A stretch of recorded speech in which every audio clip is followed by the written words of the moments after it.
Hello, agents. It's Road Warrior here with another video. I'm realizing that as I've done a whole bunch of videos on this channel, they're all about Ingress. And I realize that some of you may have only a passing understanding of what Ingress is. So I'm going to try to answer that question here.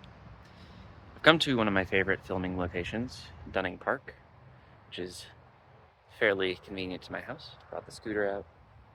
It's always nice. The first thing to answer about what Ingress is the concept of a portal. In this video, you can see me going into a portal, which is one of the locations in this park. It's either the playground or a sign or something. These portals are scattered all over the place. You can find them just about anywhere. I capture the portal by deploying what are called resonators. Resonators basically are the items that you use to energize a portal for your faction. Once I've deployed all 8 resonators, because there are 8 slots for resonators on each portal, the portal appears blue and fully deployed, and if you zoom in on the map, you can see each individual resonator. That is sort of one of the first core concepts of Ingress. So if you do nothing else, that is already a huge help. Deploying resonators on empty portals to capture them for the resistance is a big thing, because it means that any enlightened players, green players, will have to use up weapons to destroy those resonators in order to capture the portal. So that's the first step. So your next question might be, okay, but what if a green player, an enlightened player, has put resonators onto a portal and I need to destroy them? Well, that's easy enough. I'm here at this sign, which is a portal, and in this video you can see it starts off green, and you can see that it has 2 common portal shields deployed on it by a green player. Now, what I do first, and you don't have to do this every time, but I wanted to demonstrate the concept, is I use what's called an ultra strike. An ultra strike is a type of weapon that has a very small point of damage, so it doesn't do damage over a large area. But if you stand directly under a portal, like I'm doing here, and fire ultra strikes, you can remove portal mods like the portal shields without damaging the resonators necessarily. It's sometimes a cheaper way to remove the mods. Once you've done that, you can switch to what are called XMP bursters. Bursters, as they are colloquially known, are used to damage resonators in a wider area. I should say resonators and mods, because bursters can take mods off. They do less damage than ultra strikes, but over a wider area. So once I've removed the mods from the portal, I use the bursters to destroy all of the resonators at once. Once that's done, the portal is unclaimed, and I then can claim it. That's the next step. Moved over now to place between those 2 portals that I've just captured, and you can see that they're both blue.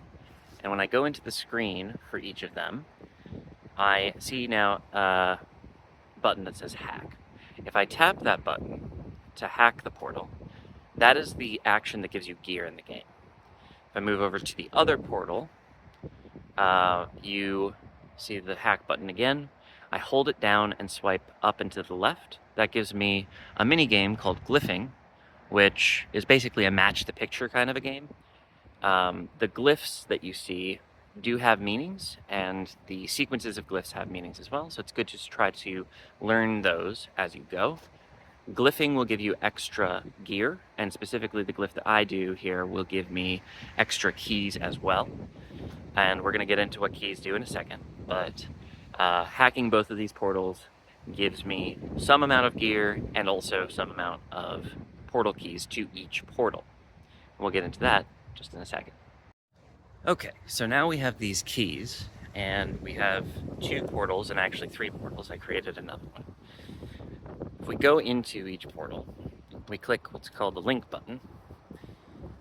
We can use those portal keys then to link from one portal to another, and that creates sort of a line between them that literally links the 2 portals together. Once we've done that, we can go into then a 3rd portal, We can click that link button again and link back to the two original portals.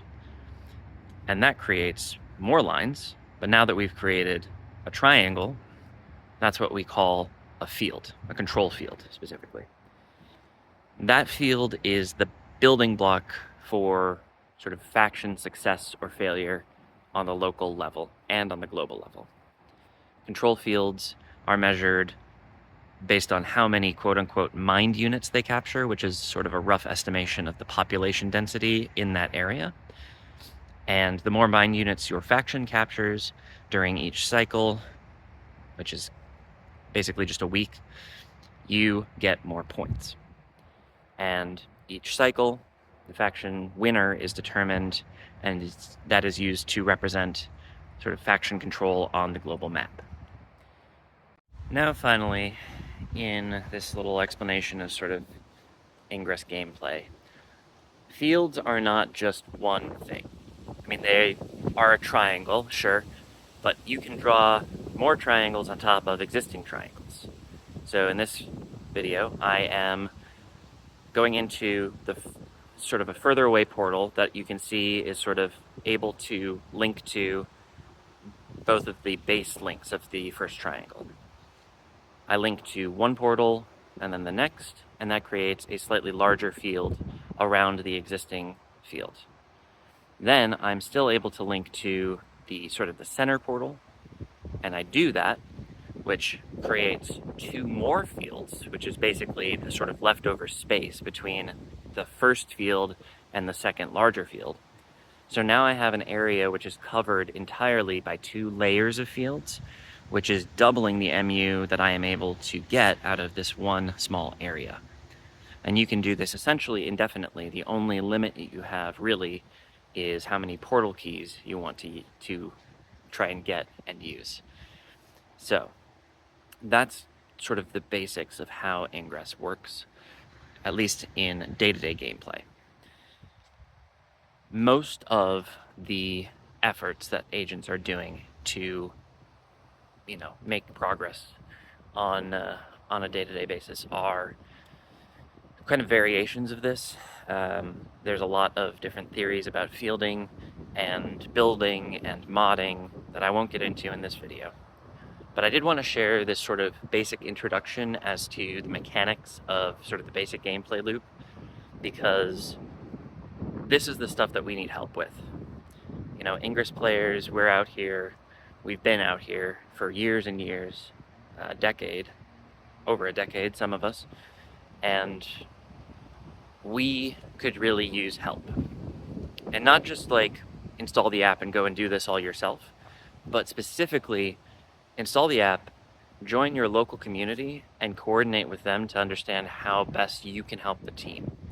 Because this isn't just a single player game, this is essentially an MMO. And I don't know if you've tried to play an MMO as a single player game, it doesn't always go very well. So the more you can coordinate with other people in your area, the better time you're going to have and the better time they're going to have. So please do install the app, join your local faction, and have fun. And join the resistance. The enlightened smell funny. This has been Road Warrior.